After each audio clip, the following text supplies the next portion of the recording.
Hey everybody, and welcome back to the board meeting. Today we're doing another R&R video, reviews and ratings. We're going to be going through all of the different games I've been playing in the past 2 weeks with friends, family, and even solo. And then I'm going to do a quick 1-minute review and then finally rate the game. In the past 2 weeks I have played 25 different games.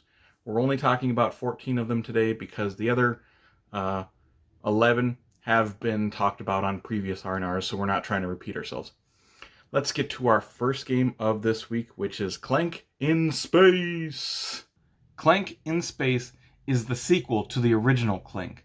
Clank in Space is very much like its predecessor in that it is this push your luck deck building game, but this time instead of moving around a dungeon looking for treasure, you'll be moving around a spaceship looking for treasure. You will have to make it so far into the spaceship to acquire an artifact treasure, and then try to make your way off of the ship. But the louder and more careless you are moving around the ship, the more noise, or clank, you will make. Every once in a while, the owner of the spaceship will attack you by pulling random cubes out of a bag, and when you make clank, that's when you'll be adding cubes to that bag, increasing your odds of getting hit. This is practically the same game as the original, but it has a modular board making each game slightly different and a few extra little rules here and there. I rated this game an 8, and this was a tough choice for me because I rate the original game an 8.5, and I like this game more in the mechanics and nuances of everything, but this game takes twice as long, which made it drag a little bit compared to the original for myself. But still, with an 8 rating, I really like this game. Next, we have a game that takes a lot less time in Fluttering Souls. Fluttering Souls is a very simple, 2-player only card drafting game which uses a drafting system much like the popular Seven Wonders Duel, where you have a pyramid of cards that some are laying slightly on top of others. Players take turns taking one card that is available to them, meaning having no cards laying on top of those. This has a theme of butterflies, and all the butterflies will score in different set collection sort of ways. You will play several very quick rounds of drafting these cards until one player has won 3 of these rounds, and that player wins the overall game. This game gets a 6.5 rating from me as it is so simple and not a ton of game here, but it is so fast and pleasant that it brings a game I would probably rate around a 5 up to a 6.5 average rating. Moving on to the next game, Pandemic Hot Zone Europe. Pandemic Hot Zone Europe is the second game of the Hot Zone Pandemic series, with the first being North America. All this game is a faster, smaller version of the original Pandemic, but this time it takes place in just Europe, rather than the entire world like the original game. Also, you only need to find the cure for 3 viruses instead of 4, so the entire game takes around 30 minutes rather than the 1 hour it takes for the big boy version. I rate this game a 7, which is worse than the original only because they did make this game shorter, but what they didn't do was make the setup time shorter. So it still takes 10 minutes to set up a 30-minute filler game, which isn't a good setup to playtime ratio in my opinion. Taking a look now at Horrified American Monsters. Horrified American Monsters is the sequel to the highly successful original game Horrified Universal Monsters. This takes the same mechanics and concepts of the original, but has 6 new different monsters stemming from urban mythology in America like Bigfoot, the Jersey Devil, and the Chupacabra. You will work as a team in this game to try and hunt down these monsters and stop them from terrorizing the town. Each of these monsters acts differently with different unique powers and puzzles that you have to solve. I love the original Horrified, as it is one of my favorite cooperative games, and this version is very much the same game as that, but with the new monsters and new puzzles to solve, so this gets a rating of 8.5 for me, which is the same as I gave the original. If I had to pick between these two games, it would be very close, but I'd probably pick this version solely based on that I haven't gotten to play against all these monsters as much as the original yet. Let's transition into a couple games I like a little bit less than this, the first being Senshi. Senshi is an abstract game where players are taking colored chips and trying to get those chips in their scoring area. There are a bunch of chips stacked into piles of 3 in the center of the play area. On a player's turn, they can take one of those stacks and place it in front of them. Take the top chip from any stack in the game and place it into their hand, or you can take a chip from your hand and place it into your scoring area. When a player places a chip into their scoring area, all players then score all the chips that are on top of stacks in front of them of that color. Play until all chips are gone, and then eliminate the player who has the smallest stack of any color. Then the player with the biggest stack of one color wins the game. This is an alright game, nothing amazing and nothing horrible, but I'm giving it a 6 rating, as this is just a pretty forgettable game in my opinion. We played this 3 times the day I learned this, and then I came home and it got set immediately into my giveaway pile. Now, moving on to our next game, Trash Pandas. Trash Pandas is a push your luck card and dice game, with the theme of raccoons trying to stash different items away. On a player's turn, they roll the die that has several different symbols on it that represent an action. Once you roll the dice, you collect the token of whatever action you rolled, and then you choose to keep rolling or to stop and take that action. If the player keeps rolling, if they roll a different action, they take that action token as well, and then choose again to keep rolling or stopping. If ever you roll an action symbol you already have in your possession, you bust and lose those actions. Once you decide to stop rolling though, you take your actions in front of you, which come in the form of drawing cards, stealing cards from others, and stashing cards from your hand to score points. The player with the most points wins once the deck runs out. I rate this game a 6. It's a fine push your luck sort of game, but not one I will personally ask to play. On to another one of these types of games with Kittens in a Blender.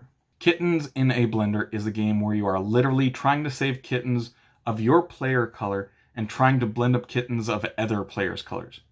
On your turn, you will play 2 cards. Some will add kittens to the game board, move kittens from one space to another, or to hit the blender button even. You will score points for different things, but mostly for saving kittens of your color. This isn't my type of game, giving it a 5 rating, but I mean, if you enjoy those games like Exploding Kittens and stuff like that, you might like it, but it's a definite pass for me. Moving on to a less depressing sounding game with Boomerang. Boomerang is a game in the roll and write genre, but it is actually a draft and write game, which makes it kind of unique in this genre. In this game, we will be playing 5 rounds. Each round we are going to be drafting 7 cards around the table a la 7 Wonders style, picking one and passing the rest till all 7 cards are gone and in front of us. There are several pieces of information on the cards you want to pay attention to. The points on the top left of the card, the animals on the cards, the activities on the card, the green symbols on the card, and finally the location of the card. All of this is important information of how you will score points at the end of the round in different ways of scoring for each. This is one of those games that is less than a 5-minute teach, but there is quite a bit of brain burn that'll give you trying to process all the data at once. I give this game a 7.5 rating, and if you like games in the roll and write genre, I would almost consider this a must-have for your collection. And if you are in need of any filler games, since this takes about half an hour to play, I would definitely recommend it. Let's now check out a game that I just recently talked about for Halloween games in Mysterium. Mysterium is a game, like I said, I've talked about a few times on this channel, but it has never been on one of my R&Rs, because I haven't played it since before I started doing these. Mysterium is a cooperative game where one player plays as a silent ghost, giving out these beautifully illustrated dream cards to the other players to try and point out their murderer, murder weapon, and location they were killed. You have 7 rounds to guess correctly on all 3 of these paths, and if you don't fail, you get to go on to a final round to try and ultimately win the game. I have enjoyed my plays of Mysterium and give it a 7 rating, even though for the life of me, I cannot win this game very often. I'm just really terrible at it. Moving on to a faster card-based game with Ninja Taisen. Ninja Taisen is a 2-player only game that uses a rock, paper, scissors mechanic. Each player starts with 10 fighters on their side of the board, and the goal is to make it to the other player's side of the board or to eliminate all of your opponent's fighters. You'll be moving groups of your fighters based on die results, and if ever you are on the same spot as the enemy fighters, your top card of your group will fight the top card of their group of fighters. Your fighters all have a symbol on them of rock, paper, or scissors, so if your opponent has a rock fighter on top and you have a scissors fighter on top, rock beats scissors and your fighter is eliminated. and you continue the fight until one player has no more fighters left in that space. I rate this game a 5.5. After a couple plays of this game, I was really not interested in continuing that game or to ever go back to it, really. Moving on to a bigger game, which is The Loop. The Loop is a cooperative game where players are trying to defeat the evil time-traveling Dr. Fu. Players will be moving around the board that is broken up into different eras, where Dr. Fu will be showing up and sending clones out of himself. Whichever era he shows up at, you point this tube-like device towards that era and drop 2 time rifts cubes into that tube, plus however many of his clones are in that era. The tube actually has 3 exits those rift cubes can go out of. Whichever era they land in, those cubes will go into that era. If any era has more than 3 rift cubes ever, it causes a vortex. Too many vortexes and you lose the game. You win the game by completing a certain amount of different objectives, which will vary each game. This was a game I have been anticipating for a while, and it did not disappoint me, giving it an 8.5 rating, and I was considering going even higher. Even though this is a 2020 game, this was the earliest I could get my hands on it. But if I had played this in 2020, it would have made it somewhere onto my top 10 games of 2020.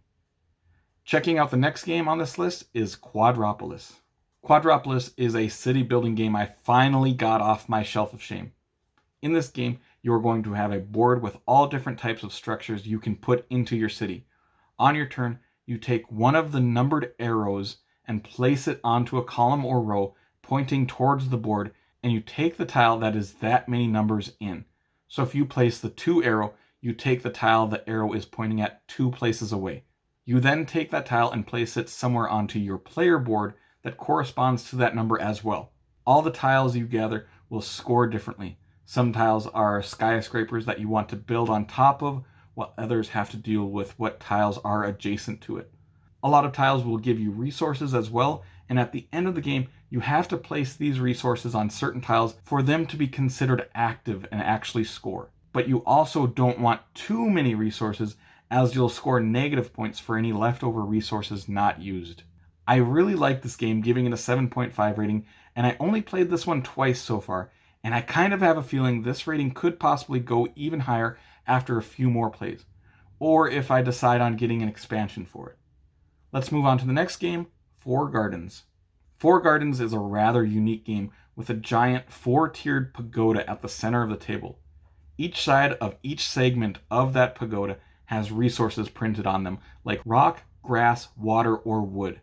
You will have a hand of cards each turn to take a few actions, like placing a card down that will need specific resources to complete, or spinning the pagoda and gathering resources that are now facing you, or a few other actions. When you finish cards, you will move up tracks corresponding to the cards you have completed. At the end of the game, the player with the most points accumulated from all the tracks wins. This is actually a fairly simple game that comes in a big package that has a nice looking table presence. I would give this game a 7 rating, and I would definitely be down to play this game more if anyone would ask. And finally, let's check out our last game of the week with Aerion. Aerion is part of the solo game series Oniverse. In this game, you will be rolling dice and trying to collect different things. You need to build 6 different airships before you run out of cards. You will need to gather up blueprints, supplies, and finally get crew members to ultimately build one of your ships. How you take these cards is there are 6 different piles to choose from, and you will roll your dice, and you can only take cards from piles if you rolled their requirements. The requirements are basically poker hands, like 2 pairs, or a full house, or 4 of a kind. There are a few ways you can mitigate your dice along the way as well. Aerion is how I feel about most of the Oniverse games. It's an average game at 6.5, but it's a nice time waster for a decent little solo game. So it would fall right in the middle of all the other games of that series for myself. And that will wrap up this reviews and ratings episode. I know I had quite a few sequels and games that were part of different series on this list today, but that's just how it goes sometimes. Either way, did you guys agree with me on some of these games that you've played, or do we have different opinions? Doesn't matter either way. Let me know in the comments below. And if you did enjoy this video, As always, make sure to like and subscribe to see more weekly content from me, Shane, at the board meeting in the future. Hope you all have an amazing day. Take care, everyone.